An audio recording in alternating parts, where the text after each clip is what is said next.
Welcome to the 2023-2024 Deep Dive Series, where we're going through every single team from 30th to first, from lowest rated to the highest rated team in the NBA. And today we have the Orlando Magic coming in at the 26th spot. And now, I'm being completely honest here, I was looking at the ratings and trying to determine how this team was behind teams like the Trailblazers or like the Raptors or like the Spurs. And we're just going to go full sidebar here before we even jump into this. The Spurs, it's literally Greg Popovich. That's the difference between them and the Magic right now. That's why they're ahead. The rosters are a little less talented for the Spurs, but Greg Popovich is the coach. For the Raptors, they have a pretty good roster, all things being equal. For who else? The Blazers. Damian Lillard hasn't been traded yet, so that's why they're not behind the Magic. So unfortunately, just because the Magic end up 26, I don't think that's really going to be their long-term prediction. But anyway, let's get back into the video where we are talking about the Orlando Magic, finishing 34-48 last season, and they had a really up and down year, or should I say down and up. They started, I believe, 5-20. They were just horrible to start the year. One of the worst records I've ever seen, one of the worst teams I've ever seen. But that is because they didn't have a point guard. Markelle Fultz out, Cole Anthony gone for most of it. They were playing with either no point guard or they had Franz Wagner playing the facilitator role for them, which, I mean, all things being equal, Franz is a good player in his own right, but it didn't work out for the team as far as winning basketball games. But everybody can remember that they beat the Celtics like 3 times or something last year. They were about a 500 team once they finally got healthy, quote unquote healthy, which is always a concern from this team. And last year when they were 28th, they've jumped up 2 spots, and I think they will only continue to get better because I think this is a possible potential playoff team. But they are going to be coming in with that 78.22 rating. Not great, not terrible. And this offseason was really quiet. They kind of kept the core together, didn't go out, didn't make any major free agent signings. I don't think there's any major free agents that are going to be coming to Orlando unless they trade for them. And right now, Orlando isn't a really destination basketball team just yet. But I think in a few years, if not next year, this team is ready to launch, take off, and be legitimate playoff contenders. But they did lose Bol, he's not great. He's the unicorn. He's the 7'2" small forward who can do everything theoretically, but he's a really bad defender. He's not consistent offensively. His height is a positive and a negative depending on what side of the court he's on at what time. And they lost Michael Carter-Williams, who offered them nothing anyways, so that's not a big loss. But in addition, they're picking up a couple of good picks. Anthony Black, I believe the number 6 overall pick, if I remember correctly, and Jet Howard, I want to say the number 11 overall pick. He was sandwiched between Cason Wallace and Derek Lively. 2 really good players that they will be bringing along as part of this young core, and I think both of them are going to be valuable for this team moving forward. And then Joseph Ingles, even if he doesn't play a single minute, he's a positive locker room presence, and he's a good guy to have on your team, and a good veteran that these players can learn from. But let's jump into this roster where we're starting with that man, Markelle Fultz, who played 60 games last season, which is pretty incredible because he's been one of the more injury-prone guys in the history of the NBA, at least when he started. And look, this team was horrible without him. When they didn't have their point guard, I know Cole Anthony was in for a little bit, but Markelle Fultz had a career year last season. He had a career high in assists per game. He played more games than he's ever played since probably his first season in Orlando. And when he was on the court, they were a completely different team. I don't have the on-off numbers in front of me, but they were a 500 team when Markelle Fultz was the starting point guard.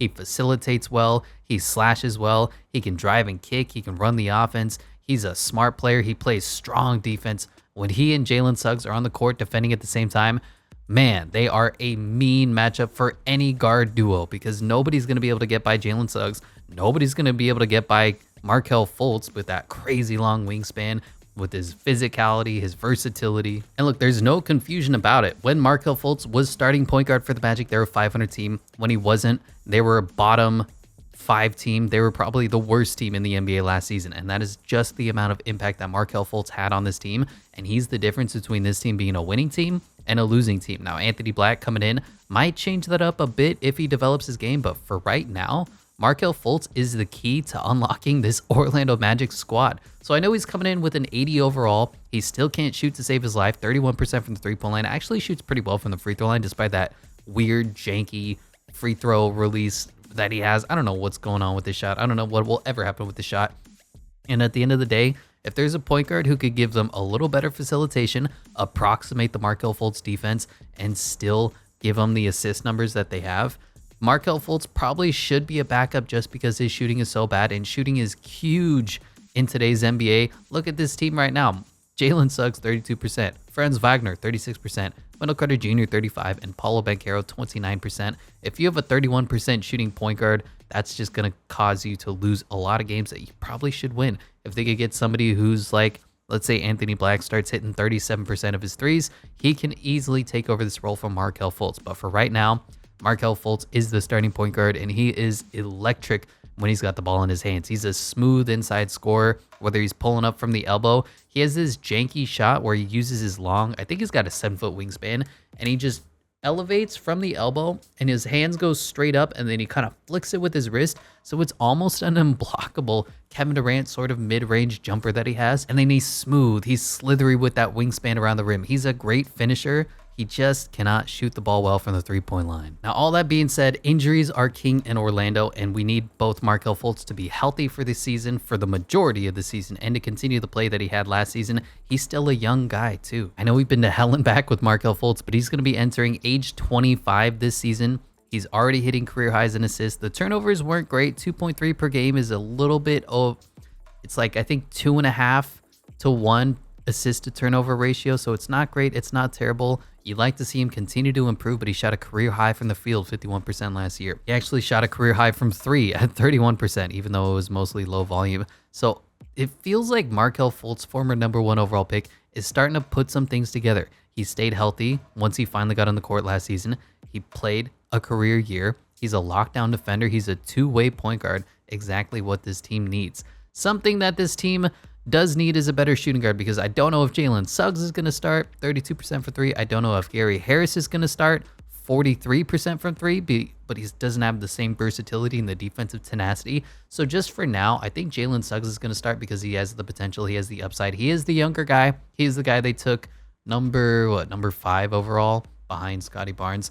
Jalen Suggs has that dog. I have no questions about his defensive tenacity. The dude gets after it. The problem will always be his offense in the half-court set. Is he a bust? No. Is he a star? No. He's somewhere in between, and he just needs to continue to learn the game and feel it out. He was one of those kids who came in high school and played football and basketball. He picked up basketball a little bit later, so he doesn't have a great natural feel for the game, isn't an elite slasher, doesn't know when to pull up, but he'll hit game winners. He'll hit huge clutch buckets for you in the fourth quarter. He'll play tenacious defense, and he'll get out of control and lose the ball and make mistakes. So he just needs, a lot of people talk about this when they hit that next level of their game. He needs the game of basketball to slow down for him and everything just to start to come into a rhythm, and he needs to shoot better. And maybe he needs a role reduction where he's only playing 10 minutes a night and he's a defense and then a catch and shoot shooter instead of trying to run the offense for the team. Because Jalen Suggs was initially drafted to be a point guard. Now he's a defensive-minded shooting guard, and he can't shoot the ball that well, and it might justify moving him to the backup role and bringing in a Gary Harris, who's a knockdown 43% three-point shooter, while Jalen Suggs only gets 15 minutes a night instead of 23 like he had last year, or 27 like he had his rookie year. I'm not saying that it's time for Jalen Suggs to step up a contract year. He's got to prove it, otherwise he's going to be out of the NBA. He's got talent. He's definitely worthwhile of being out there on the court, but his offense has not come along. It did not really develop, it feels, from the last year, from the rookie to sophomore campaign. Maybe he takes a jump. We're always hoping these young guys get better. But right now, Jalen Suggs is the weakling for this team, and the shooting guard position, they have a little bit of depth there with the Jet Howard coming in, with an Anthony Black that maybe plays off ball, and with that Gary Harris 43% from the three-point line shooter. So Jalen Suggs kind of is going to have to earn his minutes this season while this team is looking to win basketball games. Somebody who does not need to earn their minutes, though, is Mr. Franz Wagner himself, because he is a bona fide star. Is he a superstar? I don't think so, but he was their best player last season for large stretches, while Paulo Banchero was winning Rookie of the Year, figuring stuff out on his own. But 18 points, 4 rebounds, 3.5 assists don't even do the amount of credit that Franz deserves last year, because he was their point guard for them while Fultz and Cole Anthony was out. He was playing every single role they needed him to play. Defend the point guard, defend the center, defend in general, play offense, shoot the ball well, score well, facilitate well, grab the offensive rebounds, be a cutter. Franz Wagner does everything for this team. He's played above expectations, and I know I struggled to see his upside when he was drafted. I thought he was a bit of a reach at the number 8 overall pick, but he can guard the perimeter, he can pass, he can facilitate. His three-pointer's okay. There was a little bit of a rust stretch in the beginning of the season where he was shooting 32% from three, but he takes a lot of tough step back kind of James Harden-y threes. And if he can cut down on those and improve his shot selection, that 36% from the three-point line it feels a little bit more like a 38% three-point shooter after I see him get into a rhythm and not have to take on the official primary scorer responsibilities for this Magic squad, which he's not going to have to with a Paulo Banchero and a healthy Markelle Fultz and a Cole Anthony jacking up his shots. But Franz Wagner is the master at taking advantage of lazy defenders. He runs the court every possession so that if somebody's going to throw him a touchdown pass, he's got an easy 2 points before everybody's even blinked. He'll make backdoor cuts, 45-degree cuts, just get behind the defense, and even though his athletic potential isn't there, he's got a long wingspan, he's got a good finishing touch, and unless you put a body on him, you get physical with him, you make sure that he doesn't get behind you, he's going to get 2 points in you before you even know it. Now, his handle is less than desirable, and part of that comes with his 6'8"-ish frame. He's not a great dribbler. He doesn't have the superstar potential, and he's going to be a great co-star while Paulo Banchero does what Paulo Banchero does. Speaking of what Paulo Banchero does, man, was he good last year. He had a monstrous start to the year. You look at his numbers as a rookie, 20, 6.9, 3.7. Great. Now the shooting, not great. 29.8% just isn't going to cut it. And that should improve with having a little better shot selection. He and Franz Wagner took a few too many step back threes for my taste, or end of the shot clock. He just loves jacking up the long shot, but his mid-range jumper is smooth. The dude is jacked, 6'10", like 250 pounds. Guys his size and weight shouldn't move like the way he does. He was the most NBA ready guy of the draft class last season, and it showed. His mid-range game is dominant. He can finish, he can yam on you, he can use his size on smaller defenders, he can use his speed to get around slower defenders. He is a big human being who can do special things, but that three-pointer does worry me. I think there was 1 month when I was doing the power rankings last year where he shot 3% from three. So while he is lethal from the mid-range and while he is a strong finisher, he can't pull out and draw out defenders as much as you'd like. Maybe he can just work on the corner three, get that 3% up, but 29.8% is almost unacceptable. But he's a really good dribbler and he's an even better passer. He and Franz Wagner offers them a lot of facilitation out of the wing positions that you wouldn't really expect from these big guys. That's part of the reason why Markelle Fultz's assists per game is down, is because Franz is giving you 3.5 a game. Paulo was giving you 3.5 a game. And then you have a bunch of bad shooters on top of that. So if they get a bona fide scorer, shooter, if you sub in Gary Harris and you have Paulo Banchero play at the 5 and maybe bring in Jet Howard shooting 37% or so from three, all of their assists are going to go up. Their offensive efficiency is going to go up. It'll be really fun to see what Jamal Mosley does with this squad. Now, I'd like to see Paulo develop a back to the basket game where he can use his strength on smaller guys a little bit more. I noticed that he would kind of fade, take the tougher shots, take the jumpers instead of getting into the post and just bullying some kids with his strength. And like all rookies do, similar to Cade Cunningham, he's got to work on that efficiency, because last year, even though the stats look great, the counting numbers look great, he only has a VORP of 0.3 because he took a lot of shots to get a lot of points. So we'll see what Paulo Banchero does in his sophomore campaign, but only upside, only looking up for this potential future all-star. And then we will move on to Mr. Wendell Carter Jr. Now, he's always been a solid, a tick undersized rim runner. He can defend pretty well. He's strong. He's decent when he switches on the defender because he's only about 6'9", 6'10", but he's got good lateral quickness. It's why he's been able to stick around. And then he really developed that three-pointer last season, 35.6% on pretty high volume. He basically would take maybe 1 3 a game throughout his whole career. And then in the 2021-2022 season, he took 3.5, shot 32%. And then last year, he took 3.9 a game, shot 35%. So this is legitimately high volume for a guy that you wouldn't expect to shoot this many shots. Now, Wendell, like every single other Magic player, does have some injury concerns, because I'll read you the number of games he's played every season: 44, 43, 44, 61, 54. You can always guarantee about 25% of the season Wendell Carter Jr. is going to miss with something: a shoulder, a back, a knee, a finger. But he's a good player, nice energy, solid defender, not electric, not knocked down, does have his size disadvantages if he's going up against an Embiid, but for the modern center, he's really kind of giving you a little bit of both. He can be that rim running rim protector, and he can also be the guy who pulls it out, stretches the floor for your offense, and shoots the three pretty well, because he's got a better shot than Jalen Suggs, Markel Fultz, and Paulo Banchero does. The only one he's behind right now is Franz Wagner as far as the starters are concerned for 3-point shooting on this team. Regardless, he's got great energy for the team. A little bit of, who's the Washington guy? Not Rui Hachimura. Daniel Gafford gives you a little bit of that energy and intensity on the defensive end. And Wendell Carter Jr. is overall a good enough starting center for a team that's looking to improve at other positions. And there's so many other players like point guard, like shooting guard, like small forward, like power forward. But we will move on to the next 5 of this team, starting with Mr. Cole Anthony, who was almost out of the league last year. It's funny how much a fan base can dislike a guy who produced for them a few years ago, was hitting game winners, was a fan favorite, wasn't a bust like Killian Hayes. But Cole Anthony is an undersized shooter. He's a scorer. He's one of those guys that you wishes was 5 inches taller because he could take over the league if he was a 6'6" shooting guard, dropping 29 on defensive efficiency and wasn't a liability on the defensive end.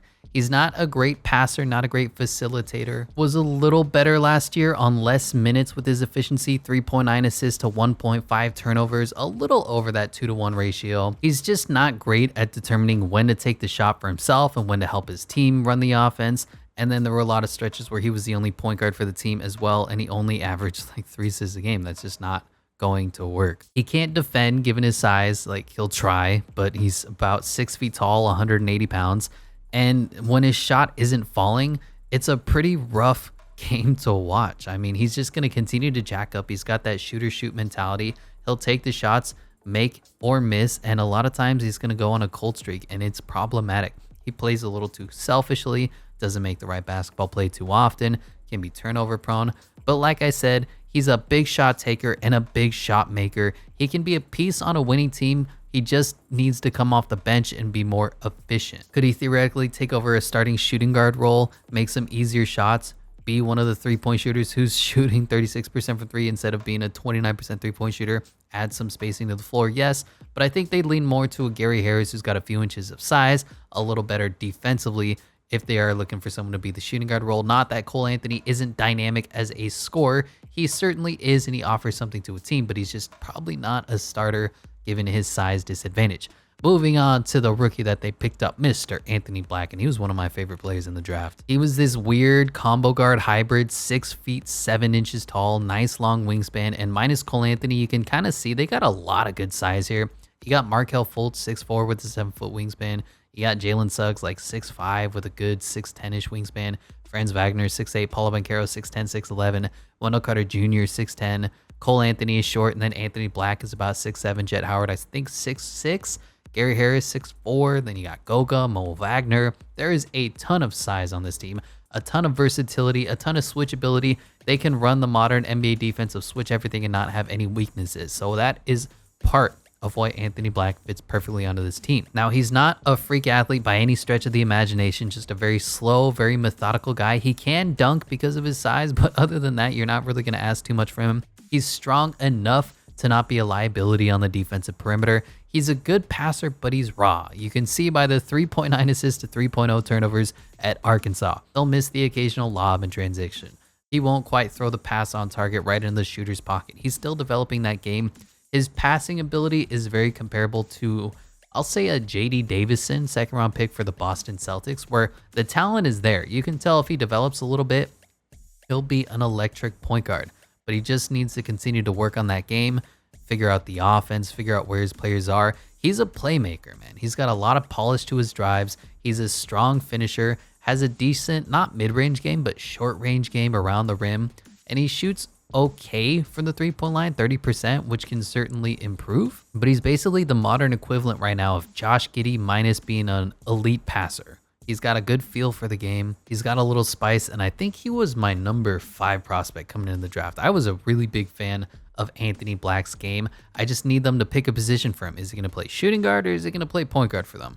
Figure that out, and then we'll run the rest. Maybe he can eventually overtake Markel Fultz if he gets that 3-point shot up and continues to learn how to play the game of basketball. Moving on to the other rookie out of Michigan, Mr. Jet Howard, son of not Hall of Famer, but really good player in Juwan Howard. He's for the most part a knockdown shooter from 3. 36.8% from the college 3-point line isn't great, but it's not bad. It's good enough. And in the summer league, he actually showed a little bit of off dribble jumper ability that I wasn't expecting. I didn't see that much in Michigan, but he can put the ball on the floor, pull it from the elbow. Really comparable to a KCP, I would say.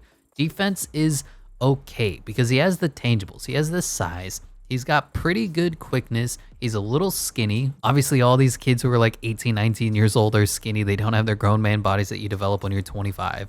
But he's doesn't have a great feel for where to be. He doesn't move his feet well when the defenders are attacking or slashing on him. So he's one of these guys who's very fundamentally sound. He'll rotate. He'll keep his hands up. He'll be active, but he doesn't read passing lanes well. He doesn't anticipate all that well. He's very similar to Max Christie for the Lakers, where his flow of the game isn't great, but he's going to be good enough with his shooting and he's going to be good enough with the effort to be at the very least a bench player for this team, a bench scorer, and maybe somewhere down the road he'll be a KCP caliber player for a championship squad. So I like Jet Howard, big fan of the pickup. I don't know if he's going to give you too much offensive versatility. He showed more than I expected and more than I saw at any time in his tape in Michigan that he did in the summer league, where he was trying to drive on defenders and pull up. But for the most part, I think he's going to be a backup catch and shoot 3 and some D player for this team. Moving on to Mr. Gary Harris, also known as Gary Harris, and he was pretty good for them last season.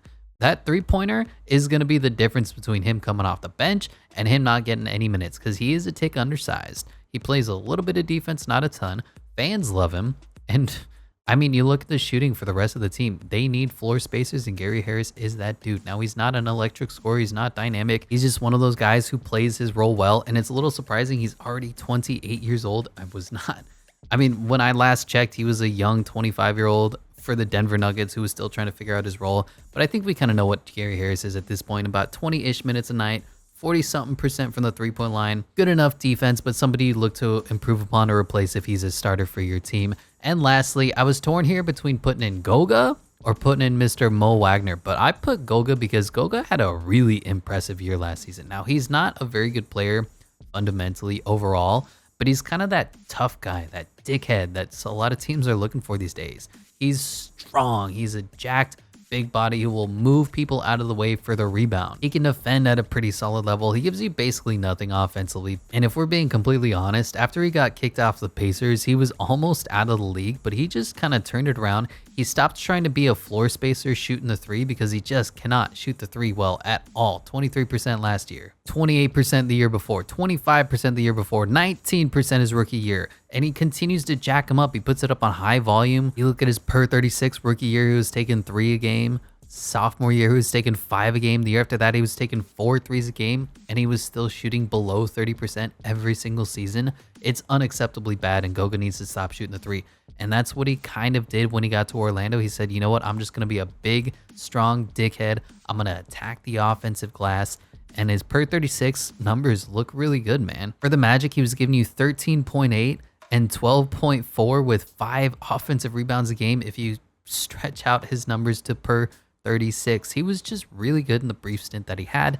And I'm happy that he's coming back for a season for the Magic. And I think, honestly, he could overtake Mo Wagner as the backup center for this team. But we'll move on to the next 5 of this team, talking about Mr. Joe Ingles, Mr. Jingles himself, and I honestly don't even remember him playing for the Bucks. He was kind of an afterthought, and the fact that he's still in the NBA is kind of hilarious to me. He's like 37 years old, similar to Jeff Green, but he's still a knockdown shooter, and he has been since he entered the NBA. 41% from the three-point line last year. He's still a strong facilitator, can give you some backup point guard minutes if you really need it, be a facilitator for the team, because you look at the rest of these guys, Caleb Houston can't really pass. Jonathan Isaac isn't going to get on the court. Mo Wagner, center. Chumo Kiki can't pass. So really for the Magic, Joe Ingles was perfect because if Markelle Fultz goes down with injury and Jalen Suggs is still bad, you don't want Franz Wagner to be your point guard. Cole Anthony isn't a point guard. Anthony Black is still raw. Joe Ingles can be coming in and give you some calm, veteran facilitating minutes. That really was the difference between winning and losing for this Magic squad for almost a third of his season. I mean, 5-20 is horrible. The problem with Joe Ingles is that he's old and he's a horrible, horrible defender. You have to compensate for him at all times. If he's even trying to guard somebody on the perimeter who's slightly quick, it's a problem. But he's smart. He's crafty. He'll do his best. You don't want him on the court for more than 10 minutes a night if you can help it. He'll stretch the floor offensively, and maybe that's how he'll earn minutes more than a guy like Caleb Houston can. But for the most part, Joe Ingles is old and probably more cheerleader than NBA player, depth than starter at this point of his career. Caleb Houston kind of an interesting development track that Caleb Houston has been on. He was a guy who was kind of touted similar to Keegan Murray was. In their draft class, it was Keegan Murray, Patrick Baldwin Jr., Caleb Houston, all similar build types, similar player archetypes, but some of them developed and some of them didn't. And Caleb Houston has kind of turned himself into this weird Davi Bertans sort of shot maker. He'll run off a couple screens and take off-balance three-point shooters and not really hit them at a really efficient rate. He didn't play too many games last year, but he only shot 34% from the three-point line, which is good compared to Patrick Olobankero, but at the same time, not great. And I just don't know why he hasn't developed all that well. He's just not a great player. I was hoping he had more offensive versatility coming out of Michigan, using his size to get shots up, and instead he's just running around, catching, shooting the three, and being a solid enough defender to where he's not a liability. So when he's on the court, it's not a problem. He's an NBA caliber player, but I don't love the development track that his game has taken this season. Moving on to another guy who doesn't have a great development track in Chuma Okeke, who was bad last year and who's probably out of the NBA soon. But he's got a contract and a player option next season, so he's probably going to see some minutes as depth. He's undersized, like 6'5", I want to say. He's a solid rebounder given his size, and he plays hard on defense. He just he's got to hit that three higher than 30%. It's unacceptable. His lateral quickness isn't great. He's got quick hands though, and he actually got a decent amount of steals. You look at his per 36 numbers for him in the steals department: 1.5 in his rookie season, 2.0 in his sophomore campaign, and then 1.3 last year. It was a little bit down last year, and honestly was bad across the board last year. We're kind of hoping that he figures it out. I think he may have been dealing with injuries or struggling to understand the new offense with Jamal Mosley. He regressed a bit as a playmaker. So at this point, you're just hoping that he rediscovers how to shoot the three-pointer, get that back up to when he was in his rookie season. 34% his rookie year, and then next year 31, and then last year 30. It's like he's regressing as a player, and it's one of those head-scratching cases where you just have NBA offenses figured him out. Has he gotten worse? Did he forget to go to the gym? What happened with Chuma Okeke? Moving on to somebody else who we know exactly what happened, Mr. Jonathan Isaac. And at this point, he's hardly a basketball player. And it's no offense to Mr. Jonathan Isaac and everything that he's accomplished in his career. When last seen on the court, Jonathan Isaac was a beast. And in the 124 minutes he played last season, he was a menace defensively. He was making his shots offensively. He was awesome. But it's just another brutal end to another brutal season for Jonathan Isaac, and that's just life. He has the Zion issue where he plays too hard and can't stay healthy for the grind of the NBA season. And when I was watching his game, I can see how he hurts himself because he goes all out. He plays 110% on defense, on offense. He's flying around, attacking on defense, jumping passes, diving into the stands. So no surprise, he hurt himself. And we'll just say it like we do every single season. If Jonathan Isaac is healthy, this team will be great defensively, and he can make his threes, and he'll be versatile, and he can be an all-star once he reaches his potential, blah, blah, blah. He has that energy bunny tenacity on the glass, a great defender, great size, 5 points and 4 rebounds in like 10 minutes a night, unreal, blah, blah, blah. We all know that Jonathan Isaac could be one of the best wing players in the NBA, one of the best two-way guys for your team. He just needs to stay healthy. Moving on. Unfortunately, there's just not too much to say about Jonathan Isaac. We all know the problem. Mo Wagner quietly had a good season for his own. For the most part, we thought that he was just kind of here to keep Franz Wagner happy. And then he went out after bouncing around the league for a little bit, was in LA, then went to Washington, then went to Boston, and now in Orlando. Has eked out a pretty strong career. Last season, he gave you 10 and 4, 1.5 assists, stretches the floor okay. He shoots a few too many threes for my liking, but theoretically, he can be a stretch 5 for your team as well. He's tough. He also has that dickhead mentality where he'll get up in the other team's face. He'll try to piss them off. He'll try to bully them. He'll try to just annoy them like a Grant Williams will, like a Marcus Smart will. He'll be a fighter for your team. He'll punch people in the back of the head for your team. Mo Wagner will do everything that the star players for your team don't want to do, or you don't want them to do. Now, he's not a great rebounder. You stretch his numbers per 36, it's only 8.4 rebounds per game, which isn't great. He takes a few too many threes, 5.3 at 31% just isn't really good, but he comes in for about 10 minutes a night and gives you some good effort, solid minutes.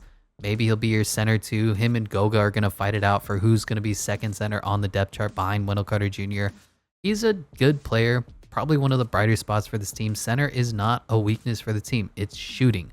And you look at all the guys who can shoot. You got Markel Fultz, 31, Jalen Suggs, 32, Franz Wagner, 36, Paulo Banchero, 29, Wendell Carter Jr., 35, Cole Anthony, 36, Anthony Black, 30, Jet Howard, 36, but from college, Gary Harris, 43, and then Goga, 23, Joe Ingles, 41, then Caleb Houston, 33, Chuma Okeke, 30, Jonathan Isaac doesn't play, Mo Wagner, 31. So there's just a significant lack of shooting for this team, especially for the star players.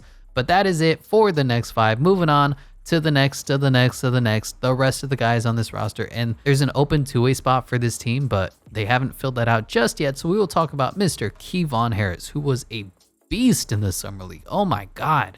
He's an undersized guy, but one of those hardworking kids will just do everything, does the dirty work, grabs the offensive rebound, defends the other guy's best players, gets up into you, fights for every loose ball, dives, takes the shots. He was out hustling people in the summer league and just one of those classic undersized hardworking kids. His shot is actually okay on low volume last season, but he is a little bit older. He's going into age 26 in just his second year. We'll see if he's going to earn some minutes for this team. Maybe take a couple shots away from a Caleb Houston or a Jet Howard if they're not playing well enough. And Admiral Schofield, another one of those undersized, big-bodied kids, probably not going to offer you much for the team. I'm not impressed with the way he's played. I'm not impressed that he's on the roster at all. I kind of hope that they'd go out and get somebody else with this roster spot. But that is going to do it for the rest of this team. Moving on to the coach and culture ranking, where they're going to come in at tier 3. And traditionally, they've been a really bad team. Orlando Magic fans have been basically lamenting the NBA season after about 10 games every single year since the Dwight Howard era. But Jamal Mosley had this team flying around in the second, not even half, the second 2/3 of the season. Once they got a point guard, they were winning games that they shouldn't have. And honestly, the expectations are kind of skyrocketing for this team that did finish with a top 6 pick. Now, the GM has moved on. I think it was John Hammond, famed of Jurassic Park, has decided to retire, so they elevated Anthony Parker. We'll see how he does in the future if this team is looking to rebuild and continue to acquire draft assets. I think this team, though, is ready to take off. This is the roster that you will have moving forward when you're looking for a championship. You have Paulo Banchero, #1 overall pick. You have Franz Wagner exceeding all expectations. You have Markel Fultz being the point guard of the future. And then you have a couple of young guys that you can lean on. Anthony Black, Jet Howard, Cole Anthony, Wendell Carter Jr. This team is good enough to be a playoff caliber team. And Jamal Mosley has proven that he is a good enough coach to at least get the team to the playoffs. So that's why they're going to come in right at that C tier ranking, looking at their salary. And they just don't have a lot of money going out just yet. They've kind of restarted their rebuild ever since they got rid of Vooch and Evan Fournier and Aaron Gordon, and there's not a lot of money tied up. There's Jonathan Isaac's contract, which I believe if he gets hurt again, isn't guaranteed in 2024 due to the way that they structure their contract, so that's not a big deal. Markel Fultz is in a contract year. Maybe he plays even better, which will just mean good things for the Magic. They'll give him a big old contract extension, probably like $22 million a year, and he's certainly worth it. Wendell Carter Jr. is on a contract that's going down the next 2 seasons, and he's going to be more than affordable. Imagine paying Wendell Carter Jr. $10 million to be your starting center. That's a steal. Gary Harris earning a little bit too much money, but he's in the final year of his deal. Paulo Banchero, rookie deal. Joe Ingles, they did bring him in on an $11 million deal with their mid-level exception, or maybe that's just how much they gave him. Probably too much for Joe Ingles, but they have money to spend right now. Mo Wagner, $8 million. Not great, but then Jalen Suggs, rookie deal. Anthony Black, rookie deal. Cole Anthony going into the last year of his deal. He and Markel Fultz are going to try to fight and duke it out to see who's the point guard of the future. Franz Wagner, rookie deal. Jet Howard, rookie deal. And then Chuma Okeke on a $5 million deal, earning a little too much money than Goga and Caleb Houston on low-level contracts. But that is going to do it for the Orlando Magic, coming in with that 78.22 rating.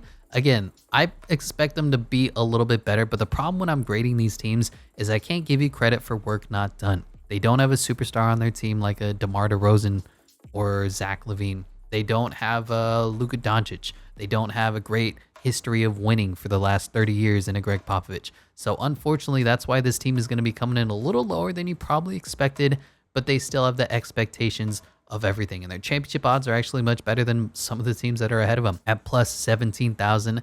And I fully expect them to make the playoffs this year, either the play-in tournament, which they were fighting for last season, or the playoffs, but they are going to need to stay healthy. They're going to need to continue developing, and they're going to need to continue the momentum that they had at the end of last season, which had them be almost a playoff team. That is going to do it for the number 26 Orlando Magic. Let me know what your thoughts are, what you agree with, what you disagree with. I'm sure a lot of you disagree with where their rating is for this team, coming in a little lower than you expected. But thanks so much for watching. I'll catch you in the next one.